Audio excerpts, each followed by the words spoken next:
Tänan tähelepanu eest ja soovin auväärt Riigikogule asjalikku ja positiivset riigieelarve arutelu. Jõudu teile! Aitäh! Avan läbirääkimised. Andres Herkel Vabaerakonna fraktsiooni nimel, palun. Aitäh, härra esimees, austatud Riigikogu liikmed, austatud peaminister.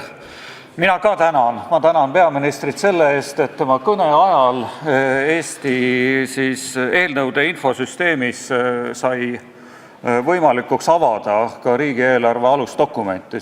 Seniajani oli seal asutuse siseseks kasutamiseks märge ja seda teha ei saanud.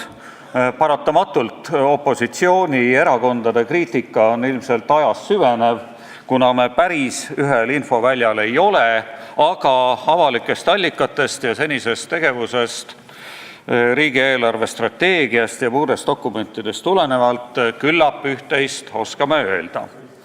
Ja ma alustaksin kõigepealt sellest, et meil nimetati eelarve prioriteetide hulgas majandusarengut.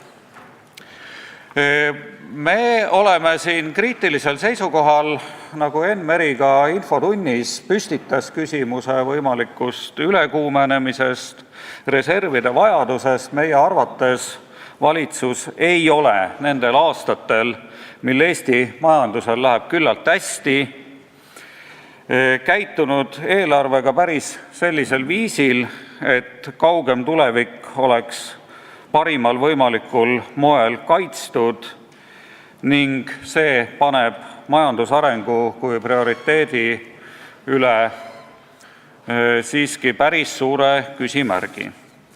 Rooma paavst eile ütles meile midagi niisugust, mis on üks universaalne tõde, ja ta ütles, et hea elu ei tähenda tingimata hästi elatud elu. Ma arvan, seda saab üle kanda väga paljudesse eluvaldkondadesse ja kui ma seda siinkohal parafraseeriksin, siis saab seda teha ka nii, et hea majanduspositsioon ei tähenda tingimata hästi ettevaatavat majanduspoliitikat. Ja siin on meie arvates jäänud ühte kui teist tegemata. Ja see seab kahtluse alla ka ülejäänud teie poolt nimetatud prioriteedid, olgu see siis rahvaarv, heaolu või julgeolek. Osundagem kõigepealt ühele taas hoogu koguvale halvale tendentsile. Taas on avalik sektor asunud või asumas dikteerima palgatõusu. Ja lugupeetud peaminister, ärge hakake selle küsimuse asetuse puhul pugema õpetajate ja päästjate selja taha.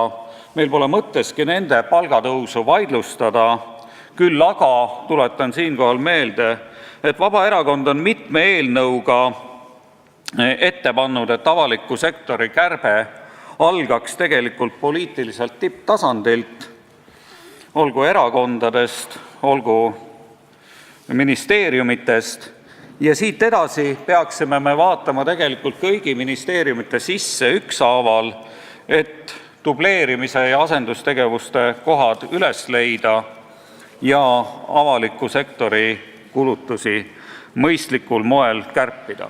Mulle torkas eriti silma tänase valitsuse pressikonverentsil see, et see oli vist üks Äripäeva ajakirjanik, kes kõige lõpus püstitas küsimuse avaliku sektori kogukulude muutuse kohta riigieelarves ja sellele küsimusele vastust ei tulnud. Me lubame, et me küsime eelarve menetluse käigus seda küsimust veel ja veel. Ja lõpuks, mis veel kõneleb sellest, et valitsus ei arvesta meie majanduse pikaajalise perspektiiviga ja ei kasuta parimal moel meie praegust head majanduskonjunktuuri, see on see, et panustamine haridusse, innovatsiooni ja teadusesse jätab jätkuvalt soovida. Te rääkisite, lugupeetud peaminister, haridusest õpetajate palga kontekstis, aga mitte sisuliselt.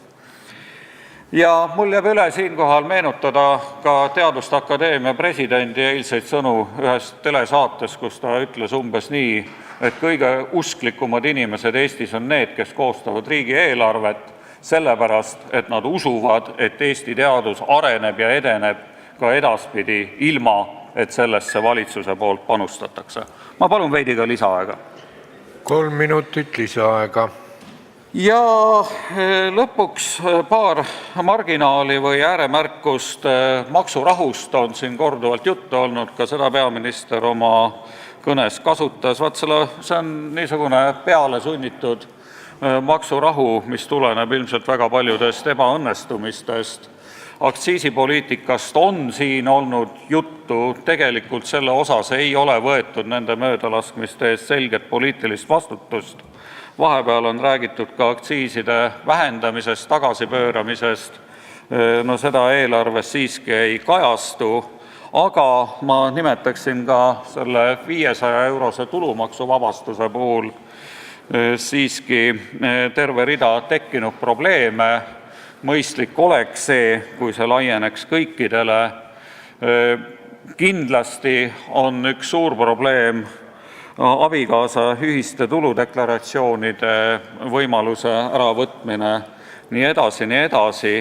Ehk siis see teie jutt maksurahust ei ole väga veenev selles mõttes, et see on rahu tegemine võib-olla omaenese vigadega, aga mitte niisugune sisuline vaade sellele, et meil oleks maksudega kõik hästi. Mulle meeldis tegelikult see, et peaminister peatus tagasirände küsimustel ja selles, et eestlased on Eestisse tagasi oodatud.